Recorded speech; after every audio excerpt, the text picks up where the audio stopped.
লক্ষ্মীপুরের রায়পুরে ভাড়া বাসায় ঢুকে একই পরিবারের মা ও তার ৩ মেয়েকে হত্যার ঘটনায় এলাকায় শোকের ছায়া নেমে এসেছে। চাঞ্চল্যকর এই ঘটনার রহস্য উদ্ঘাটনে তদন্ত শুরু করেছে পুলিশ। এ ঘটনায় রায়পুর থানায় ২টি পৃথক মামলা হয়েছে।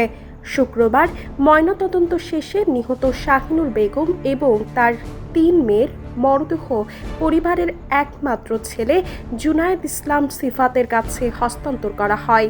পরে জানাজা শেষে মরদেহ কুমিল্লার হোমনা উপজেলার গ্রামের বাড়িতে নিয়ে পারিবারিক কবরস্থানে দাফন করা হয়। নিহত শাহিনুর বেগমের ছেলে সিফাত বাদী হয়ে রায়পুর থানায় হত্যা মামলা দায়ের করেছেন। মামলায় গণপিটুনিতে নিহত অভিযুক্ত অন্তর মজুমদার সহ অজ্ঞাত পরিচয় কয়েকজনকে আসামি করা হয়েছে। পুলিশ জানায়, অভিযুক্ত অন্তর মজুমদার নোয়াখালীর সুবর্ণচর উপজেলার বাসিন্দা এবং রায়পুরে ভ্রাম্যমাণ ফল বিক্রেতা ছিলেন।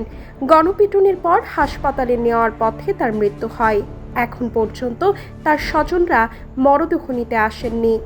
হত্যাকাণ্ডের কারণ এখনো নিশ্চিত হওয়া যায়নি। স্থানীয়দের কেউ আর্থিক লেনদেনের বিষয়টি সামনে আনলেও পুলিশ সব দিক বিবেচনায় রেখে তদন্ত চালিয়ে যাচ্ছে। এলাকায় অতিরিক্ত পুলিশ মোতায়েন করা হয়েছে।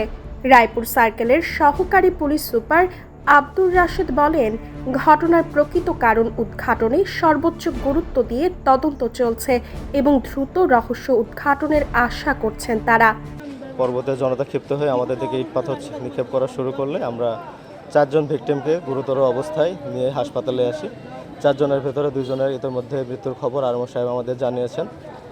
আর অ্যাকিউজ যিনি ছিলেন তাকেও আমরা প্রোটেক্ট করার চেষ্টা করেছিলাম, কিন্তু তাকেও মারধর করেছে তাকেও নিয়ে এসে হাসপাতালে রেফার করার পরে এখান থেকে সদর হাসপাতালে রেফার করে দিয়েছে। ঘটনার প্রকৃত কারণ তদন্তাধীন, আমরা আস্তে আস্তে জানতে পারবো। বর্তমানে আমরা জনগণের চাপটা সামলাতে ব্যস্ত আছি।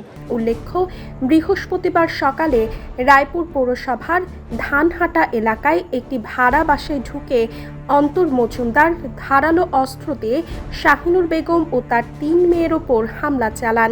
এতে শাহিনুর বেগম ও তার বড় মেয়ে ঘটনাস্থলেই নিহত হন। পরে হাসপাতালে নেওয়ার পথে অপর 2 মেয়ের মৃত্যু হয়। হামলার পর স্থানীয় জনতার গণপিটুনিতে আহত অন্তরও চিকিৎসাধীন অবস্থায় মারা যান।